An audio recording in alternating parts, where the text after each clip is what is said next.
আল্লাহ নবী বিশ্বনবী রাহমাতুল লিল আলামিন এই যিনি সম্পদ থেকে বের হওয়ার পর আল্লাহ নবী বিশ্বনবী আবারও দাওয়াতের কাজ আরম্ভ করে দিয়েছেন। এদিক থেকে আবু তালেব এই গিরি সম্পদ থেকে বের হওয়ার পরও আবারও বিশ্বনবীর ঢাল হিসাবে সবসময় তারা প্রতিবন্ধক দিয়ে রাখতেন, যাতে করে তাদের সম্প্রদায় আল্লাহ নবী মুহাম্মদ সাল্লাল্লাহু আলাইহি ওয়াসাল্লামকে কোন রকম কষ্ট দিতে না পারে, কোন রকম আঘাত দিতে না পারে। এই জন্য আবু তালেব সব সময় ঢাল হয়ে থাকতেন, ঢাল। কাদের সম্প্রদায় দেখলেন আল্লাহ নবী মুহাম্মদ সাল্লাল্লাহু আলাইহি ওয়াসাল্লামকে কোন রকম নির্যাতন করা যায় না, কোন রকম বাধা দেওয়া যায় না। যখন আমরা প্রতিবাদ করতে যাই, আবু তালেব নেতা হয়েও আমাদের ধর্মের অনুসারী হয়েও মুহাম্মদ সাল্লাল্লাহু আলাইহি ওয়াসাল্লামকে বাধা দিয়ে রাখে, যাতে করে তারে আমরা আঘাত না দিই। এদিক থেকে তিনি সংকটে আবু তালেব 3 বছরে কাটানোর পর আবু তালেব আস্তে আস্তে দুর্বল হয়ে গেলেন। এমনি তো তার বয়স ছিল অনেক পরিমাণ, কিন্তু গিরি সংকটে 3 বছর কাটানোর কারণে, না খাওয়ার কারণে, কষ্টের কারণে আবু তালেব একেবারে দুর্বল হয়ে গিয়েছিল। মাথাটা কোড়া হয়ে গিয়েছিল, কোমরটা কোড়া হয়ে গিয়েছিল, ফুটাইয়া হাঁটতো। কাফের সম্প্রদায় সকলে বসে মজলিস করলেন, মিটিং করলেন। আবু তালেবের শেষ পর্যায়ে পৌঁছে গিয়েছে। আবু তালেব অল্পক্ষণের ভিতরে কোন সময় মারা যেতে পারে। আর আবু তালেব যদি দুনিয়া থেকে বিদায় নিয়ে চলে যায়, তাহলে এরপরে যদি আমরা মুহাম্মদকে অত্যাচার করি, তাহলে পুরো আরব সাম্রাজ্যের সকলে আমাদের ভিতরে থুতু নিক্ষেপ করবে আর বলবে, দেখো আবু তালেব যতদিন পর্যন্ত দুনিয়ায় ছিল কেউ কখনো মুহাম্মদের কিছু করতে পারে নাই। আর এখন আবু তালেব চলে গেছে, এই সুযোগে তারা এখন মুহাম্মদ সাল্লাল্লাহু আলাইহি ওয়াসাল্লামকে অত্যাচার করছে। দেখেন কাফের সম্প্রদায় যা করবে না করে তোহমাত অপবাদকে ভয় করতে প্রচুর। তারা তোহমাত অপবাদ মান সম্মান বলে ইজ্জত সম্মানের প্রচুর পরিমাণ খেয়াল রাখতেন। এখন তারা চিন্তা করলেন আবু তালেব জীবিত থাকা অবস্থায় একটা সমাধান করে নেওয়া যাক। আমরা আবু তালেবের কাছে গিয়ে মুহাম্মদ সাল্লাল্লাহু আলাইহি ওয়াসাল্লামের ব্যাপারে একটা ফয়সালা করে আসি। কি ফয়সালা করব? বলে একটা ফয়সালা হবে, আমাদের পক্ষ থেকে একটা শর্ত থাকবে, মুহাম্মাদের পক্ষ থেকে একটা শর্ত থাকবে। আমাদের পক্ষ থেকে শর্ত থাকতে হবে আমরা কোন রকম মুহাম্মদকে কষ্ট দেব না, মুহাম্মদকে কোন রকমের অত্যাচার করব না। আর মুহাম্মদ আমাদের কাছে একটা শর্তনামা দিবে, শর্ত দিবে, এই শর্তে মুহাম্মদ কখনো আমাদের ধর্ম নিয়ে ব্যঙ্গ করবে না, আমাদের ধর্মকে ছোট করবে না, এবং তিনি আর কাউকে কখনো আমাদের ধর্ম থেকে ফিরিয়ে আনবেন না। এই কথা বলার জন্য 5 জন কাফেরের একটা দল আবু তালেব, উতবা, শাইবা, উমাইয়া এরকম কয়েকজন মিলে 5 জন আবু তালেবের কাছে গিয়ে প্রস্তাবটা পেশ করলেন। বললেন, দেখো আপনি দুনিয়া থেকে বিদায় নিয়ে চলে যাবে, আমাদের মাঝে একটা ঝামেলা আছে, সেটা তো আপনি ভালো করে জানেন। এখন যদি আপনি এই মুহূর্তে ফয়সালা না করে মারা যান, পরবর্তীতে কিছু না কিছু হতে পারে, সমস্যা হতে পারে। সুতরাং আপনি দুনিয়ায় জীবিত থাকা অবস্থায় আমাদের মাঝে একটা ফয়সালা করে দেন, ফয়সালা। আবু তালেবকে এই শর্তনামা দিতে বলার পর আবু তালেব ভাতিজা মুহাম্মদ সাল্লাল্লাহু আলাইহি ওয়াসাল্লামকে ডাক দিলেন। আল্লাহ নবী বিশ্বনবীর চাচার আহ্বানে সাড়া দিয়ে যখন সেখানে উপনীত হলেন, এরপর আবু তালেব ভাতিজাকে লক্ষ্য করে বলে, ভাতিজারে এই যে দেখছো তোমার বড় বড়, তোমার বংশের বড় বড় নেতারা, সম্মানী মানুষ তোমার কাছে প্রস্তাব নিয়ে আসছে, তারা এই এই প্রস্তাব দিয়েছে, তুমি কি বলো একটু ব্যাপারটা বুঝাইয়া বলো। আমিও চাই আমি দুনিয়া জীবিত থাকা অবস্থায় তোমাদের মাঝে একটা সমাধান হয়ে যায়, আমি থাকা অবস্থায় তোমাদের মাঝে একটা সমাধান হয়ে যাক, তুমি এই ব্যাপারে কিছু বলো। আল্লাহ নবী বিশ্বনবী এবার মুখ থেকে তাদের সম্প্রদায়কে লক্ষ্য করে বললেন, আরাইতুম ইন তাকাল্লামতুম কালিমাতান তাকাল্লামতুম বিহা আল্লাকুম বিহা নাহারা ওয়া কানাত লাকুম বিহা নাযাম। আল্লাহ নবী বিশ্বনবী রাহমাতুল লিল আলামিনকে যখন তারা প্রস্তাব দিলেন, আল্লাহ নবী বিশ্বনবীও তাদের কাছে একটা প্রস্তাব পেশ করলেন। আল্লাহ নবী বললেন, আমি তোমাদের কাছে একটা শর্ত দিতে চাই, একটা প্রস্তাব তোমাদের সম্মুখে আমি পেশ করতে চাই। এই একটা প্রস্তাব যদি তোমরা মেনে নাও, মাল্লাকুম বিহাল আরব, তাহলে পুরো আরবে তোমরা আরবরাকে আরবে তোমরা সম্রাট হতে পারবে। ওয়া দানাত লাকুম বিহাল আযম, আর আযম তোমাদের অধীনস্থ হয়ে যাবে। আযম বলা হয় যারা ট্যাক্স নিত। এবার আমি তোমাদের মাঝে একটা প্রস্তাব দিচ্ছি, এই একটা প্রস্তাব যদি মেনে নাও, এই পুরা আরব, গোটা আরবের ভিতরে তোমরা সম্রাট হয়ে থাকবে, তোমাদের কেউ কখনো নিচে বানাইতে পারবে না। শুধু তাই নয়, আজম তোমাদের অধীনস্থ হয়ে যাবে, তাদেরকে তোমাদের ট্যাক্স দেওয়া লাগবে না, বরং আজম তোমাদেরকে ট্যাক্স দিয়ে চলবে। এই কথা শোনার পর কাফের সম্প্রদায়ের মাথার ভিতরে হতবুদ্ধিতার কাজ হলো। তারা চিন্তা করলো, সামান্য একটা প্রস্তাব যদি মেনে নিলে এত বড় যদি উপকার হয়ে যায়, তাহলে কেন আমরা প্রস্তাবটা মেনে নেব না? একটাই তো মাত্র প্রস্তাব। আল্লাহ নবী বিশ্বনবী রাহমাতুল লিল আলামিনকে লক্ষ্য করে কাফের সম্প্রদায় বলল, ওগো মুহাম্মদ, তোমার প্রস্তাব যদি আমাদের সমস্যা না হয়, আমাদের পক্ষে যদি হয়, আর মানা যদি সম্ভব হয়, এবং এটা যদি মানার মতন কোন শর্ত হয়, কোন প্রস্তাব হয়, তাহলে মুহাম্মদ একটা প্রস্তাব কেন, এরকম হাজার প্রস্তাবটা আমরা মানতে রাজি আছি। আমাদের অনুকূলে যদি হয়, মানা যদি সম্ভব হয়, একটা কেন, তুমি যে আমাদেরকে রোগ লালসা দিয়েছো, একটা কেন, এরকম হাজার প্রস্তাব আমরা মেনে নিতে রাজি। আল্লাহ নবী বিশ্বনবী সঙ্গে সঙ্গে তাদের কাছে পেশ করলেন, লা ইলাহা ইল্লাল্লাহ ওয়া তাখলাউনা মা তা'বুদুনা মিন দুনি। আল্লাহ নবী বিশ্বনবী তাদের সম্প্রদায়কে লক্ষ্য করে বললেন, আপনারা বলেন লা ইলাহা ইল্লাল্লাহ, আল্লাহ ছাড়া আর কোন মাবুদ নাই, এবং আল্লাহ ব্যতীত যত মাবুদের পূজা করেন, যত মাবুদের ইবাদত আপনারা করেন, সবগুলো আপনারা ত্যাগ করে দেন, বর্জন করে দেন। এই কথা শোনার সঙ্গে সঙ্গে কাফের সম্প্রদায় হাতে তালি মারা শুরু করলো, হাতে হাত মারা শুরু করলো, আর বলা শুরু করলো, এটা কোনো কথা হইল? এক আল্লাহকে মেনে নিয়ে আমাদের বাকি খোদাগুলোকে বর্জন করতে হবে, এটা তো একটা আশ্চর্যজনক বিষয়, এটা তো কোনো ভালো বিষয় হতে পারে না। অতঃপর তারা তাদের কাফেরদের সম্প্রদায় দিকে লক্ষ্য করে বলল, এই মানুষটা আমাদের কোনো কথা তারা মেনে নেবে না, চিহ্নে কোনোদিন মেনে নেবে না, চলো আমরা চলে যাই, আমরা আমাদের পূর্বপুরুষদের ধর্মের উপরে আমরা অটল থাকি, যতক্ষণ পর্যন্ত আমাদের মাঝে, মুহাম্মাদের মাঝে আল্লাহ একটা চূড়ান্ত ফয়সালা না করবে। যতদিন পর্যন্ত আল্লাহ থেকে ফয়সালা না আসে, ততদিন পর্যন্ত আমরা আমাদের ধর্মের উপর থাকি, সে কেমন থাকো, এ আমাদের কথা মানার মতন মানুষ না। আমরা যতই বলবো উনি একটা নিয়ে আসে, তার কাজটা আমার, সুতরাং উনি যে এটা নিয়ে আসে, এনার সাথে কথা বলে আমাদের লাভ নাই, চলো আমরা চলে যাই। এই কথা আল্লাহ পাক রব্বুল আলামিন কোরআনের ভিতরেই বলে দিয়েছেন। সম্পূর্ণ বলেন আল্লাহ পাক রব্বুল আলামিন বলেন, সাদুম ওয়াল কুরআনির যিকরি বালিল্লাযীনা কাফারু ফি ইজ্জাতিন ওয়া শিকাক। আল্লাহ পাক রব্বুল আলামিন বলেন, সাদ, উপদেশপূর্ণ কোরআনের কসম, কাফের সম্প্রদায়, যারা কাফের সম্প্রদায়, তারা হিংসা এবং বিরোধিতায় লিপ্ত আছে। কাম্মাহলাকনা মিন ক্বাবলিহিম মিন করনিন ফানাদাউ ওয়ালা তাহিনা মানাত। আল্লাহ পাক রব্বুল আলামিন বলেন, তাদের পূর্বে কত মানব জাতিকে আমি আল্লাহ ধ্বংস করে দিয়েছি। আমি যখন তাদেরকে ধ্বংস করে দিয়েছি, তখন তারা চিৎকার করেছিল, কিন্তু তাদের জন্য আর সময় ছিল না, তাদের সময় শেষ হয়ে গিয়েছিল। তাদের সময় শেষ হয়ে গিয়েছিল। অপরাধ আল্লাহ পাক রব্বুল আলামিন বলেন, ওয়াজিবু আও জাআহুম মুনযিরুম মিনহুম ওয়া ক্বালাল কাফিরুনা হাযা সিহরুন কাযযাব। তারা এই ব্যাপারে আশ্চর্যবোধ হয় যে তাদের মধ্যে থেকে একজন তাদের কাছে ভীতি প্রদর্শনকারী রূপে এসেছে। وقال الكافرون هذا ساحر كذاب। কাফের সম্প্রদায় বলল, এতো একটা জাদুকর এবং বড় মিথ্যাবাদী। আজালাল আলিহাতা ইলাহা ওয়াহিদা, ইনি তো আমাদের এক খোদার পরিবর্তে, এক খোদার পরিবর্তে, একাধিক খোদার পরিবর্তে এক খোদাকে মেনে নিতে বলছে। ইন্না হাযা লাশাইউন মুজাব। এটা তো একটা আশ্চর্যজনক বিষয়। পৃথিবীর ভিতরে একটা মানুষ, একটা দেশের ভিতরে এক প্রধানমন্ত্রী দিয়ে পুরো দেশ চালানো সম্ভব নয়, এক প্রধানমন্ত্রী দিয়ে পুরো রাষ্ট্র চালানো সম্ভব নয়।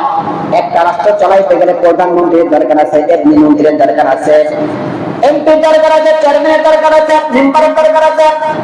এখন তুমি যেমন ভাবে একটা রাষ্ট্র পরিচালনা করতে পারে না, যে ব্যক্তি বলবে এক মন্ত্রী দ্বারা পুরো রাষ্ট্র পরিচালনা করা সম্ভব, এটা যেমন একটা আশ্চর্যের ব্যাপার। মুহাম্মদ বলল এক আল্লাহর ইবাদত করতে একাধিক খোদার পরিবর্তে, এটাও একটা আশ্চর্যজনক বিষয়।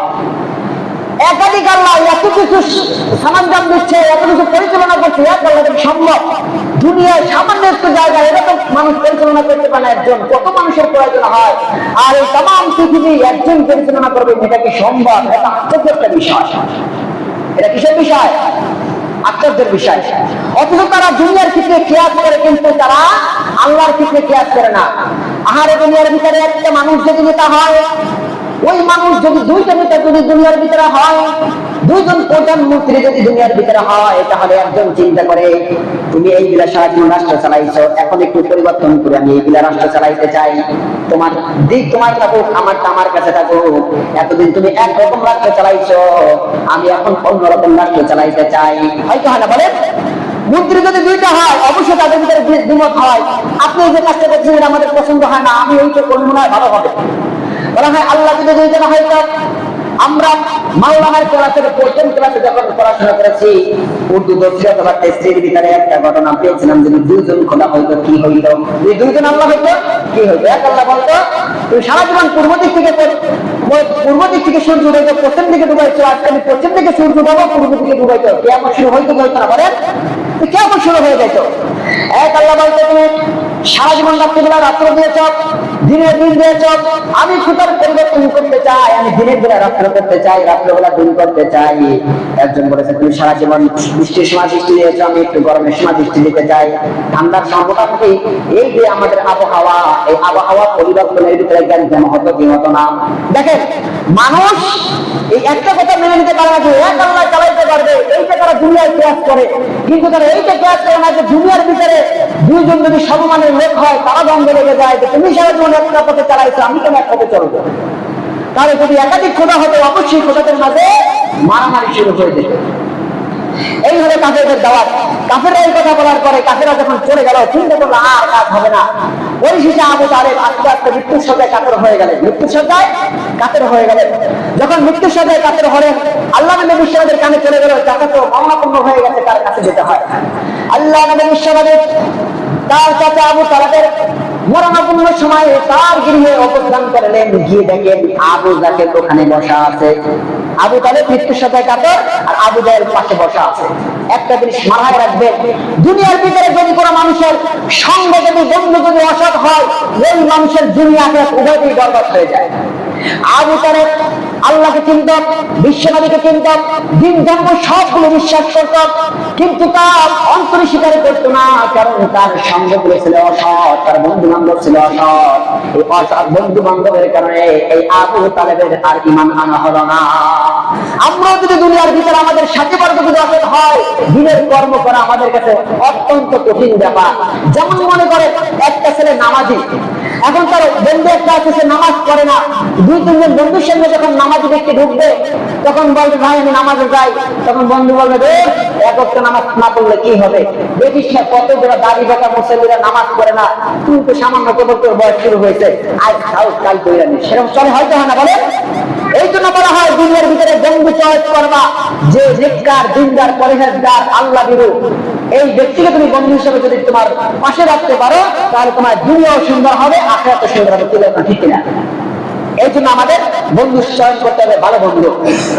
আল্লাহ নবী বিশ্বনবী আবু তালেবের কাছে গিয়ে বললেন আল আম্মি কুল লা ইলাহা ইল্লাল্লাহ, ও আমার চাচা আপনি বলেন লা ইলাহা ইল্লাল্লাহ কালিমাতান তুহাদিলাকা বিকা ইনদাল্লাহ, আমি এই বাক্যটাকে কাল কিয়ামতের দিবসে তাওহীদের পক্ষে প্রমাণ হিসেবে পেশ করব।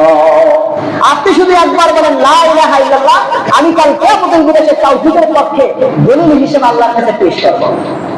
আবু তালেবকে যখন দাওয়াত দিলেন, আবু তালেব মৃত্যু সম্পন্ন মানে মরণাপন্ন হয়ে গিয়েছেন, মৃত্যুর সজ্জায় কাতর। তখন আবু তালেব বলেন না আরে ভাতিজা, আমি তোমাকে বিশ্বাস করি, তুমি আল্লাহর নবী, তোমার দিন ধর্ম সঠিক, এর ভিতরে কোনো সন্দেহ নাই। আমি এটাও জানি যদি তোমার ধর্ম গ্রহণ না করি, পরকালে আমার জন্য বিপদ রয়েছে, আমার জন্য জাহান্নাম রয়েছে, আমার জন্য আগুন রয়েছে, আগুন। তবে ভাতিজা আমি যদি তোমার ধর্ম গ্রহণ করি, তাহলে যাদের সম্প্রদায় সকলে বলবে ছি ছি ছি, আবু তালেব শেষ সময় বাপ দাদার ধর্ম পরিত্যাগ করে ভাতিজার ধর্ম গ্রহণ করেছে। ও ভাতিজা, এই যে একটা তোহমাত আমার বংশের উপরে চুনকালি লেগে যাবে। ভাতিজারে, আমি আমি আগুনকে গ্রহণ করে নিলাম এই দুনিয়ার তোহমাতের পরিবর্তে। চিল্লাইলাম নাউজুবিল্লাহ। আবু তালেব বলে উঠল, ভাতিজা সব মানে আমি তোমার বিশ্বাস করি, কারণ আমি তোমার সঙ্গে সারাটা জীবন কাটিয়েছি, আমি তোমার সঙ্গে যত সময় কাটিয়েছি আমার থেকে বেশি এমন সময় তোমার কাছে কেউ কাটাই নাই। সুতরাং আমি তোমার সম্পর্কে আমি যতটুকু জানি দুনিয়ার কোনো মানুষ ততটুকু জানে না। আমি বিশ্বাস করি তুমি একমাত্র সত্য নবী, তোমার ধর্ম সত্য, সব কিছু মেনে নিলাম, কিন্তু আমি ঈমান গ্রহণ করতে পারলাম না, কারণ আমি দুনিয়ার তোহমাতকে গ্রহণ করতে পারবো না। দেখেন, ওই বললাম কাফেররা দুনিয়ার অপমান এটা সহ্য করতে পারবে না, কিন্তু তারা যদি বুঝতো যে আমি মরার পরে এই তোহমাত এই অপমান আমার কোনো কাজে আসবে না, এই সুনাম আমার কোনো কাজে আসবে না, তাহলে সেই দিন তারা ইসলাম গ্রহণ করে মুসলমান হয়ে যেত। এখনো বর্তমানে কিছু মানুষ আছে যারা তোহমাতের কারণে অপমানের কারণে মুখে দাঁড়িয়ে রাখতে লজ্জা পায়। মানুষ কি বলবে, বয়স চলে শুরু হয়ে গেছে, নামাজ পড়লে মানুষ কি বলবে, এই একটু লজ্জাবোধ নিজের ভিতরে অপমান মনে হয়, যার কারণে ইসলামের কোন নিদর্শন তার ভিতরে পাওয়া যায় না, একমাত্র অপমানের কারণে। এই যারা এই কারণে ইসলামের কথা আসতে পারে না, তাদের মাঝে আবু তালেবের মাঝে কোনো পার্থক্য নাই। এই জন্য আমাদের ভিতরটা পরিবর্তন করতে হবে, দিনের কথা আমাদের আনতে হবে।